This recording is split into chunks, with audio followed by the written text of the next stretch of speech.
Today, we're going to be taking a look at a website called travelonpoints.com. Now, this website is more of an affiliate website, and basically the whole premise of this site is that it blogs about how to travel the world with credit card points. So if you guys are unfamiliar with this premise or with this idea, you're actually able to, instead of paying, like, say, £500 or $500 for flights, you're actually able to get certain credit cards that will reward you every time you spend $1 in points. So, for example, this is one of the actual cards, or the credit cards that you can get out in the States.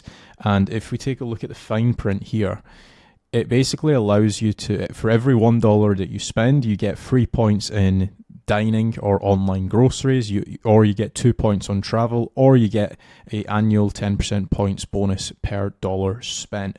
So that's basically the whole premise of this. It basically allows you to travel like first and business class up for a lot cheaper, depending on what credit cards and stuff like that you get. I'm actually a little bit familiar with this because this is something that I also do as well. In the sense of, I don't have a website for it, but I actually do use certain credit cards when it comes to like paying for ads and stuff, that allows me to then travel for business class and first class for much cheaper. So I kind of actually understand the niche a little bit. I'm not going to say I'm an absolute expert at it by any means, but this website is ranking fairly well for keywords. Like, for example, if we take a look at the website here, as you can see, it's ranking for 21,600 keywords. It has slightly took a dip, but we're going to take a look at that and see why that actually is. Also, very quickly, if you guys haven't bought tickets to the Masterminders, it's a in-person SEO conference that's happening on the 27th of June in Manchester. So you guys have plenty of time to plan ahead. But if you guys want to actually learn more about ranking rents, learn more about lead generation, learn more about just SEO as a whole, what's working in 2025, grab your tickets at themasterminders.com while they are still available. You've got the likes of Craig Campbell, Lara Costa, James Dooley, and many, many more speaking as well. That's the end of the plug. Let's get into why this website is ranking and also why it's not ranking. So as what I mentioned before, this website slightly took a little bit of a dip. And as you can see here, minus 5,600 keywords have been lost in the past, maybe since September, I would probably say. So it's on a decline, but we're going to try and figure out why. So if you guys have got Ahrefs, is one thing that I strongly suggest, even if your website's not completely tanking like this one is. And that is looking at, or going to the keyword section. If I just go over here, if you click on organic keywords on the left-hand side on Ahrefs, I'm sure SEMrush also has an equivalent of this. You're actually able to filter by pages that have lost traffic. So what we're going to do is we're going to actually take a look here, and we're going to click on lost and also declined and click on apply. We're going to click on show results. Now, basically what this does is it's going to filter out the web pages that have actually lost clicks. You can also, if you really want to, you can actually set the dates here. So we're going to compare, so the date that we're looking at right now is the 31st of January 2025, which is the date today. And we want to compare to, let's say, we'll do a custom date. The website started dipping in September, so we'll go, what we'll do is we'll go a little bit earlier, so we'll go with 31st of July, right? So this was probably like the all-time high, and we're comparing to what we are now. And as you can see, right, what we've been able to do is we're pinpointing exact pages that have lost position. So as you can see here, right, you've got this page was ranking position number 1, now it's ranking position number 3. This page was ranking number position 2, or for this keyword it was ranking position number 2, now it's ranking number 3. This was 5, now it's 8. This was 3, now it's 6. Now, there's going to be a reason as to why each of these keywords has dropped, and now this is the science, or the $1 million answer, right? Because it could be a multiple reason as to why your website's been hit or why Google just doesn't prefer it. Maybe your competitors are doing things better than you, which we're going to take a look at. Maybe you have lost some backlinks. Maybe your competitors have built some new backlinks. Maybe your competitor has updated their content and now Google prefers that content as opposed to your content. Maybe it could be technical SEO reasons. So we could do a screaming frog audit and try and figure out as to why Google isn't preferring your website. So what we'll do is, just while I am talking, we'll run a screaming frog audit in the back, and we will come back to this in just a second, right? So now that you know the multiple reasons as to why, and also another reason as well, which I just remembered, is that maybe your competitors has built just more topical authority than you. Maybe somebody else has more pages to do with credit card travel than you. So Google just prefers that other website to yours. So now that we've went through the multiple reasons as to why your website might be on a decline, right? We kind of now want to actually pinpoint what the issue is, right? So what I would recommend here is figure out a few pages, look at maybe 4 or 5 pages. Don't just look at one. Try and pinpoint a few pages that have got a similar size drop. So for example, Amex Business Platinum, right? This has went from position 5 to position 15. So it's dropped 10 spots. That's quite a significant drop. The pages that have dropped like maybe 1 or 2 spots, I wouldn't worry about those too much. I'd first of all look at the ones that have dropped like 10 spots, 15 spots, 25 spots, and try and figure out like what's happened there. Now, I have actually pinpointed one page here. This is the Hyatt Globalist Challenge page. And as you can see, these guys now rank in position 1, 2, 3, 4, 5, 6, 7. So they're now ranking position 7. They were ranking position 1 or 2 when I was looking at this page. Let's see if I can actually try and find this page for you very quickly. We will do Hyatt Globalist, and we'll also try and pinpoint this page. So as you can see here, this was, where is the exact keyword? So as you can see here, right, they've dropped 5 spots. So they were position number 6 and now they're position number 11 according to Ahrefs. This again, position number 5, position number 9 now. Again, they've dropped 4 spots. This is the exact same page that we are looking at, by the way. But as you can see, significant drop across all of the secondary keywords as well, not just the primary. So now what we wanted to try to do is figure out like, okay, who's ranking? That's our competitor as well. That's another pretty important thing. Like, you'd never want to try and compare yourself to a monster website. Try and think of like competitors that are within your reach, right? So in this case, I'm going to ignore Reddit. I'm going to take a look at like position number 2, 3, all of these guys, right? And also I'm going to ignore the actual Hyatt website because again, monster conglomerate, there's no point. NerdWallet, again, I'm going to ignore because again, monster website, right? But there's 2 websites that are outranking them that it is in our scope, if that makes sense. So as you can see here, right, this website, it's got a lot of screenshots on how to actually register for the Hyatt Elite tier. It's got some screenshots. It's got like which companies are eligible. So I'm going to assume that it's only some companies that's able to apply to this credit card. It's not just a person. So it's mentioning the criteria. It's actually answering a lot of questions. It's also saying that some companies that have been confirmed as participating include. So these are companies that have applied for this credit card, right? Apple, Ernst Young, Google, IBM, PwC, LinkedIn, Microsoft, Netflix. So we're actually able to see like, okay, is my company as big as them? Like what size of company do I need, right? It's also mentioning how that again, with certain credit cards, this is based off the knowledge that I know, you're actually able to get like later checkouts. So if you were to check into any hotel, or most hotels, they basically get you to check out at 11 a.m. This over here allows you to check out at 4 p.m. by using this credit card, right? So they're mentioning like all of the perks and stuff like that. So again, it's not like the most perfect page I've seen. I'm sure that there's going to be certain questions that I could definitely add into this article, but it's a fairly decent article. Now let's take a look at our page here, right? So if we take a look at this, so let's take a look, right? So we've got the details of the actual offer. I'm not sure what this image is about.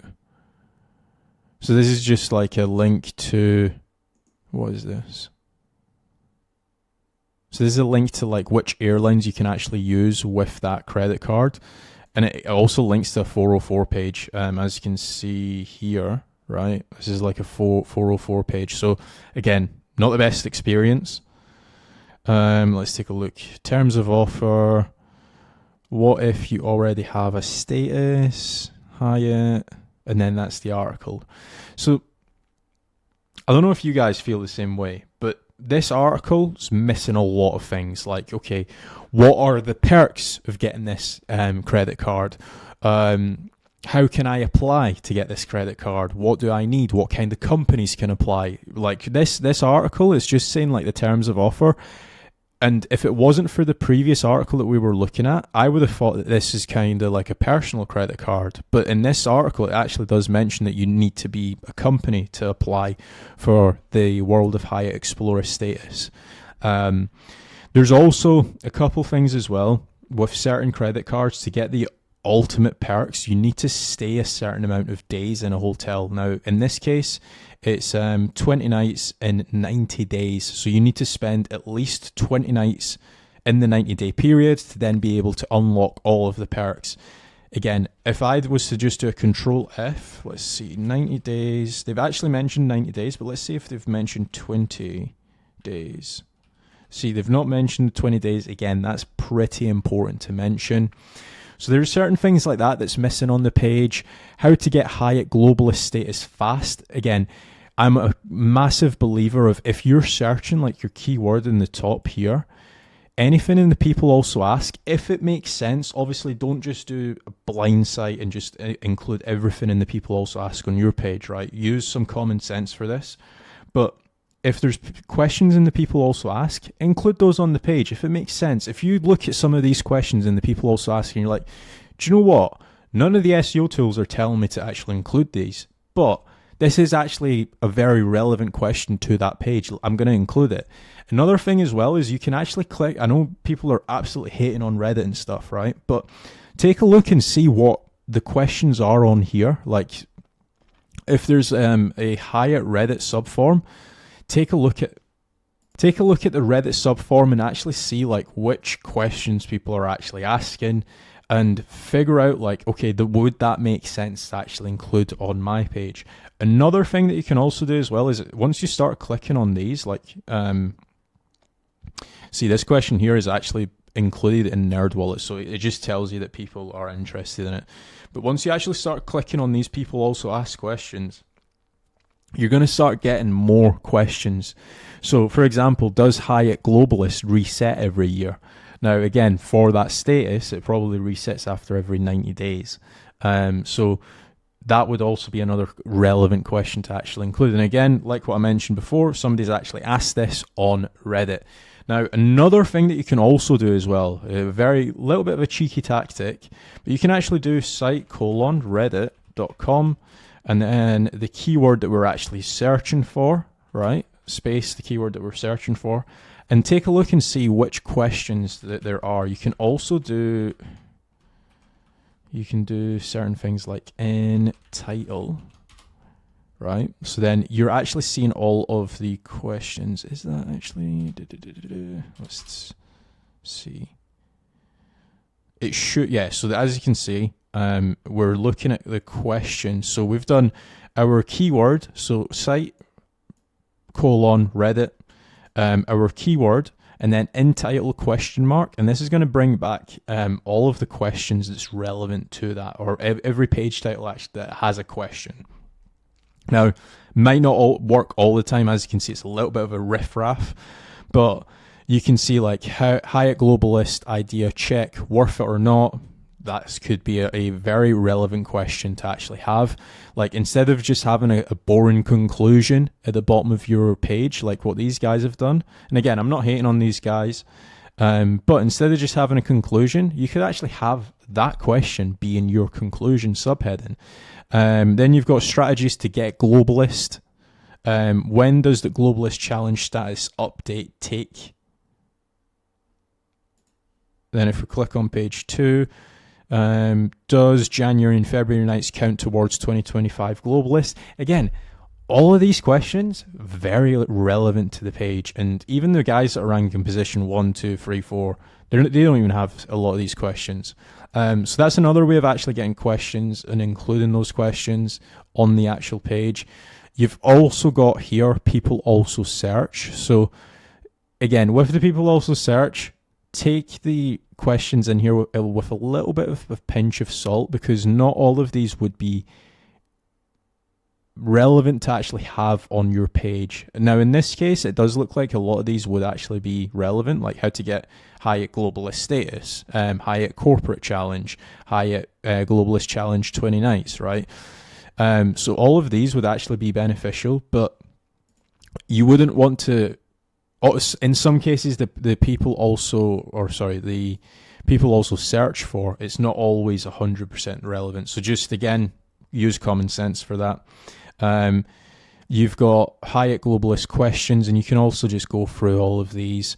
Flyer Talk seems to be another form as well. So you can actually do what we've just done for Reddit with Flyer Talk. So again, I'm just going to do site : this, and I'm just going to look at all of the questions here and go through them all. So that's another way that you can obviously do expanding topics. Another way is obviously just using an SEO tool. So for example, I'm going to go to my trustworthyphrase.io, but you can use Surfer SEO, you can use Market Muse, a lot of variety of different tools. All I'm going to do is I'm going to click on United Kingdom, and I'm going to click on the search query. So what was the actual keyword? Hyatt Globalist Challenge, right? Actually, I'm going to select this as in United States, because this is actually more of a US-based website. I'm going to click on Create Document.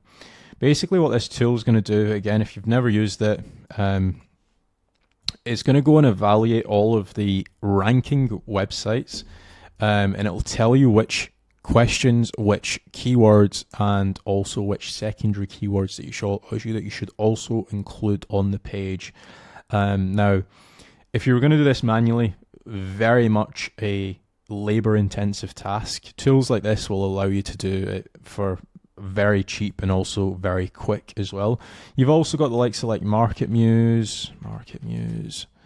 Again, this does a really good job when it comes to like questions as well. You've also got like Surfer SEO as well. I'm going to assume that a lot of you guys probably already use one of these tools, if not all of them. So again, all of them do a really good job. But let's take a look and see what phrases come back with.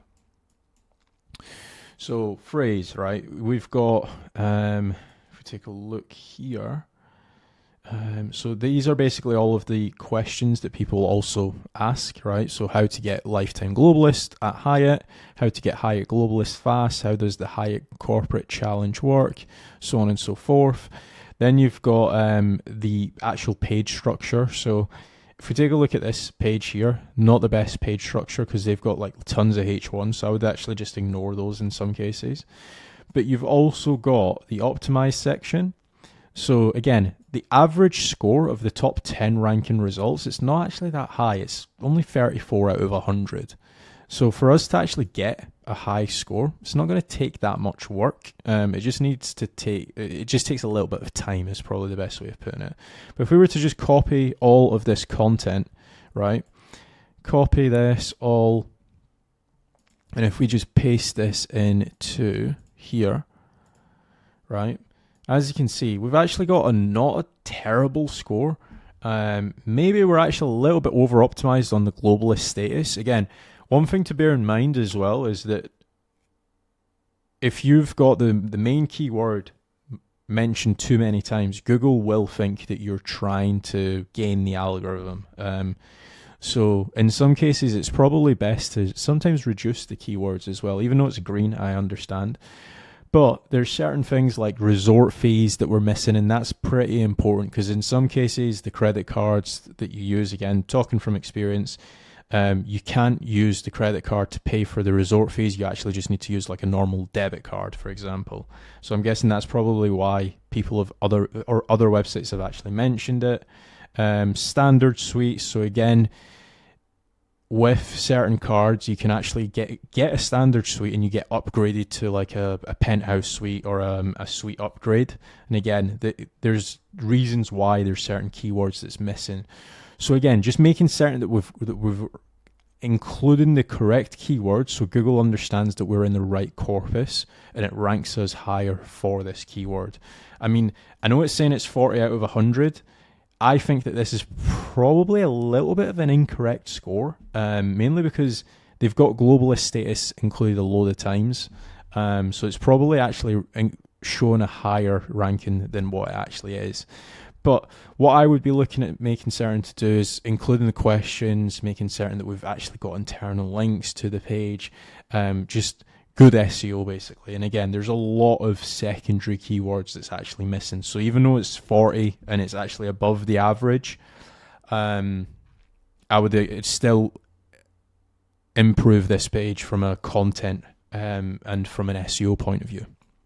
So that's the section just solely speaking about content and how to actually write better SEO optimized content for search engines. Now, what we want to take a look at is our competitors and see what kind of topical authority that they actually have, right? So this guy is called milelion.com. And this is the website that's actually ranking position number 1. So if I go to site colon, and if we just search Hyatt globalist, we'll do Hyatt globalist. We won't do the challenge. And as you can see here, right, they're talking about like the World of Hyatt bonuses. World of Hyatt cuts elite requirements for 2021. So some of these will be a little bit outdated. World of Hyatt announces hotel category changes. So this might be something that you might want to actually include on the one page. How do I decide which hotel loyalty program to use? World of Hyatt offering 2x points. So one thing that's pretty important when it comes to like some of these credit cards is in certain times of the year, they actually offer more points, especially if you're spending and stuff like that. So making certain that you're keeping your audience up to date on certain stuff can definitely help. Now let's take a look and see what our topical authority for that keyword looks like. So if we do the exact same thing, site colon, and if we do Hyatt globalist, is Hyatt globalist worth it? Earning Hyatt globalist status for 2025. How to reach globalist status with the World of Hyatt. Why I'm dropping Hyatt globalist at the end of the year. So on and so forth. So again, do you know what? We probably actually have more topical authority. So maybe for in this case, topical authority is not actually the issue. It's maybe probably the actual SEO optimized page. There's a lot of content that's actually missing on that site. So that's another thing to bear in mind as well. Like there's all of these different issues that your website could be. All I'm doing is I'm just looking at everything right now.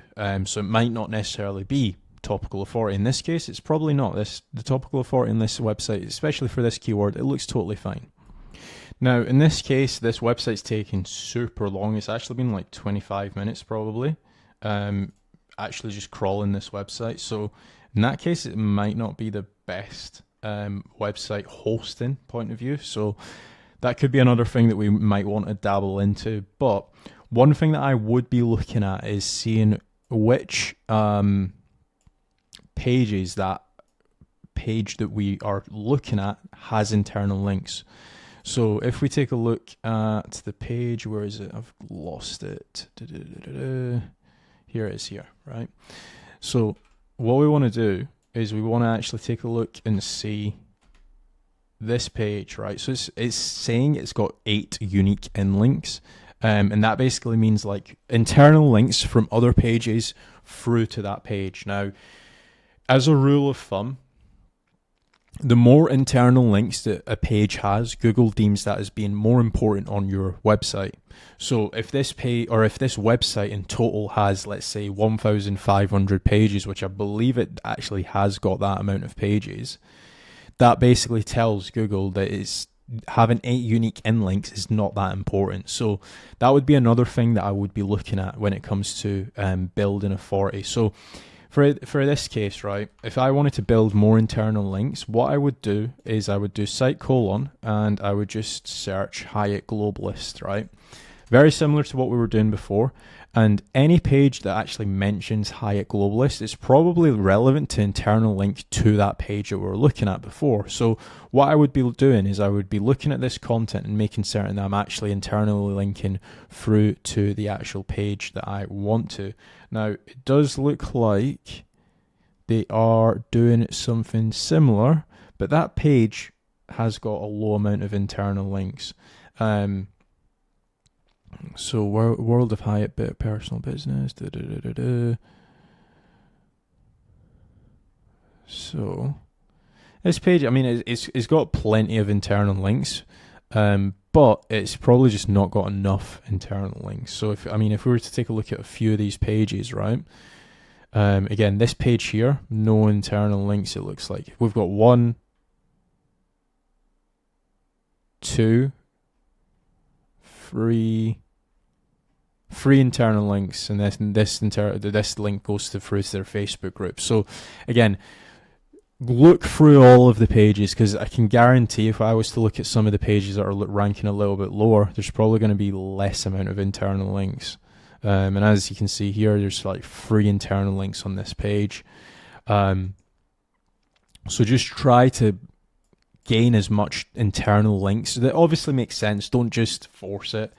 Another thing as well when it comes to your internal linking is when you internal link higher up, to be fair, these guys actually do a fairly decent job, but when you internal link higher up, it actually passes a little bit more power, but you don't want to overdo it. In this case, like I would probably say this could be formatted a little bit better. Like there's having like a few internal links throughout the content, but then just pushing as many internal links right at the top is probably not the best way to do it. That's what a lot of like automated internal linking tools do.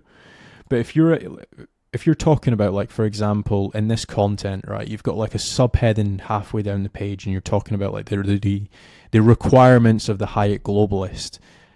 In that case, you can definitely internally link it to the page dedicated about the requirements of the Hyatt Globalist. So there's all of these different things to take into consideration when you're not ranking or when you've dropped rankings as well. That's another thing to take a look at.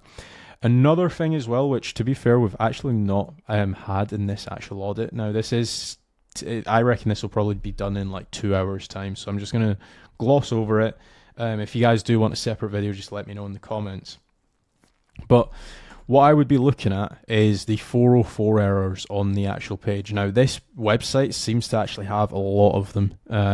Like, for example, this website here, it's actually internally linking to a page. Like, if I just load this up here, right? And if I get the actual anchor. So basically what I'm doing is I'm finding the page here. So if I click through to this is actually internally linking to a 404 page. And again, Google just doesn't like it. If you've got too many 404 pages, it can cause problems.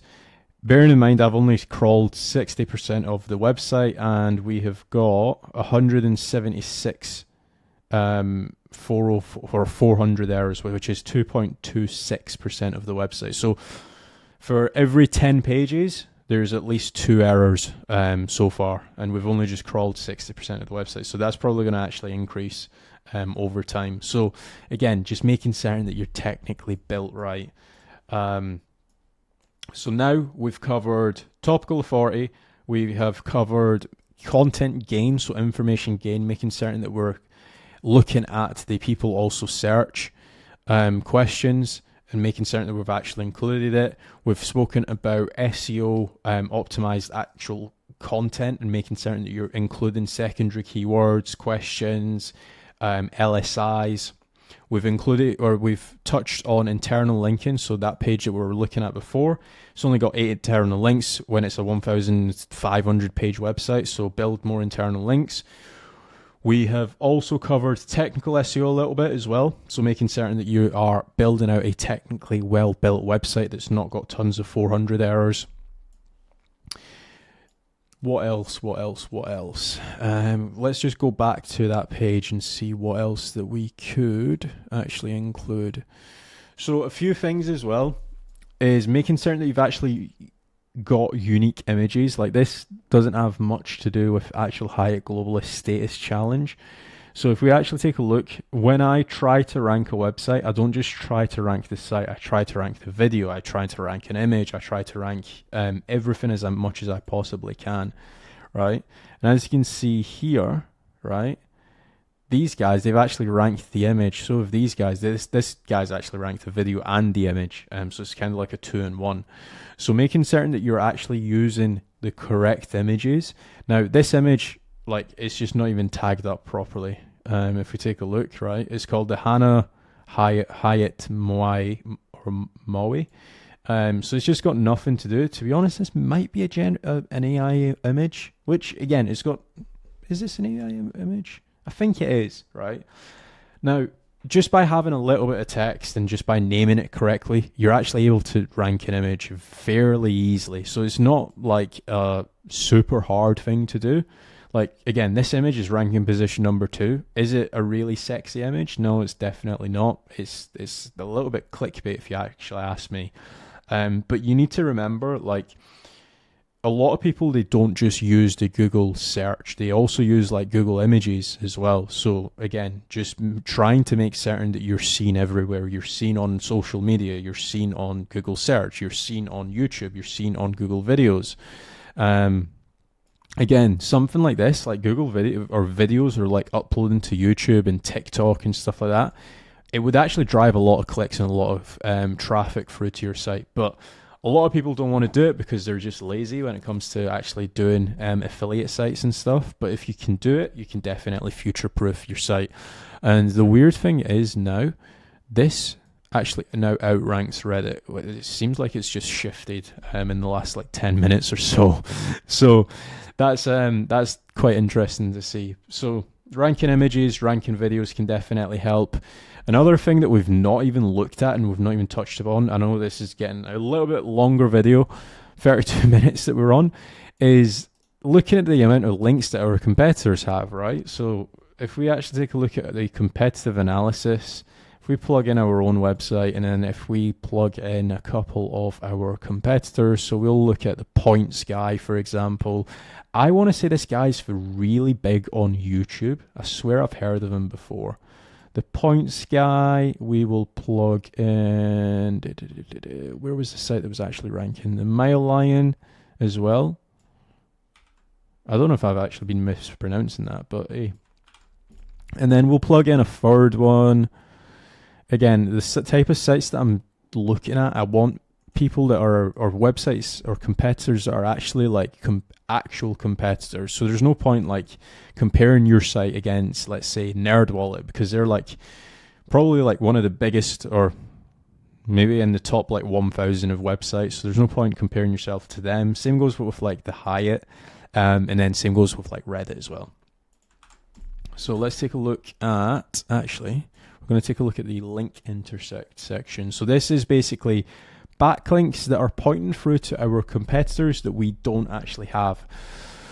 So let's take a look at do follow links, and we will take a look at least all 3 of our competitors actually have this link and we don't, right? So there's 275 backlinks that our competitors have that we don't have.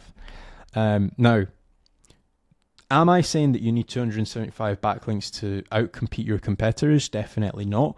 What you want to be doing is making certain that you're actually getting like the links that actually push the needle, right? And again, I'm going to look like a little bit of a magician here, right? But for example, if we take a look at these two websites, they're not going to push the needle, right? Although they're high DR, wait until they load. These websites, they're like fairly spammy. You can actually get them on Fiverr and stuff like that. They do not push the needle. They probably actually have a little bit of a negative impact through to your site. So you want to avoid some of these links. Webhub Directory is another one as well. Again, this is probably like one of the most nerdiest thing that I've ever shown you guys. But because I've just seen so many websites, I can just identify, okay, these links, they're just spammy because I've just seen these websites just link out to so many sites. This is another one. This is another one. This is also another one as well. So again, just don't ask me why I know this. But again, these are just like PBNs basically, or like zero value PBNs. So you can get these links if you really want to for like a couple $100. I don't recommend it. If you are lacking links, just head over to Searcheroo, for example, and you'll be able to get the best links that you can possibly acquire for your website. So just make certain when it comes to stuff like this, you just want to make certain that you're not getting those. Let's take a look and see million mile secrets, right? So for example, right, this is a perfect website to actually get a link from, right? This is actually probably going to push the needle because it's actually niche relevant. It's talking about points, it's talking about hotels. So in this case, what I would be doing, right, is I would create a list, like obviously ignore some of the links, do what I like to call the eyeball test, right? Don't just look at DR, because a lot of those websites that I just clicked on and I said that they're zero value and they're going to harm your site, they're DR70 sites, right? But for example, this website looks like a legit website. What I would do in this case is head over to like hunter.io. There's other tools as well that you can use. There's like Instantly, there's Pitchbox, there's a variety of different tools. Hunter.io is free to use if you want to do your link building yourself. I think you get like 50 free searches a month, right?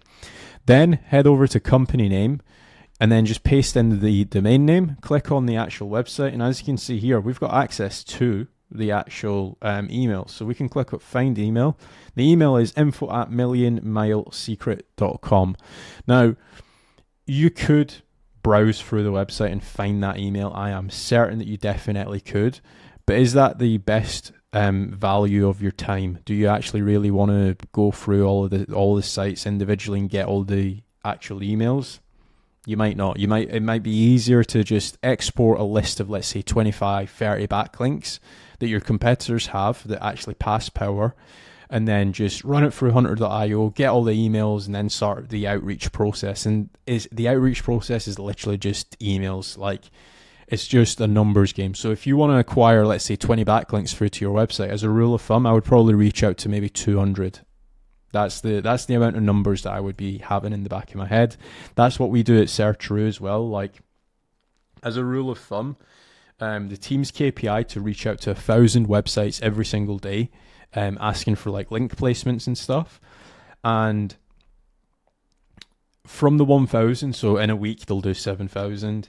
From that, they'll probably get maybe 1,000 replies if we're lucky. And then from that, we'll probably negotiate and get links placed on, let's say, 250, 300. So that's probably like the numbers if you're going to do it at like serious amounts of scale. If you're going to be doing it for like one or two websites, it's probably going to be a little bit higher reply rates and stuff like that. And then you've got other websites as well that you can do this for. So Asian Now, this is like more of a forum. So again, maybe forums I would probably actually ignore. Let's take a look.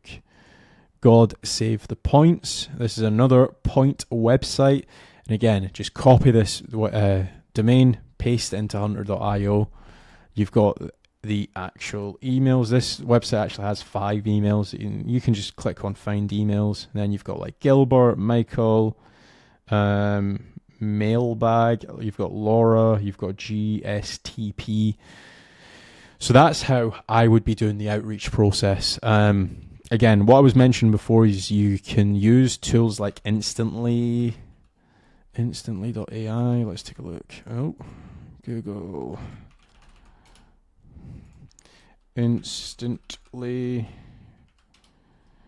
So you've got like instantly.ai, you've got Bravo, you've got Woodpecker. So once you've actually got like a list of, let's say, 100 domains that you actually want to reach out to, this is probably like a really good solution to actually send the emails, because they actually warm up the emails as well. Again, that's only if you're going to start outreaching to serious amounts of people. But that has been a 40-minute masterclass on why websites don't rank higher and why websites actually lose traffic and how to actually pinpoint the issue. I'm actually kind of glad that I didn't wait for this Screaming Frog to finish, because it's been 40 minutes now and it's still not finished. But again, a few tools that you might need: Phrase.io, MarketMuse, Screaming Frog, which this is what Screaming Frog is. It's not the prettiest tool by any means, but again, if you're going to try and do all of this yourself, you can do. For your link building, head over to Search.ru. And if you guys do want a strategy call with myself, maybe you're struggling to rank, or maybe you just don't have the time to do it yourself, head over to gadgetdash.com, fill in the contact form. And thank you for watching me for 40 minutes ramble on as to why websites don't rank higher on Google. If you guys do have any questions, feel free to drop them down in the comment section below. Thanks for watching.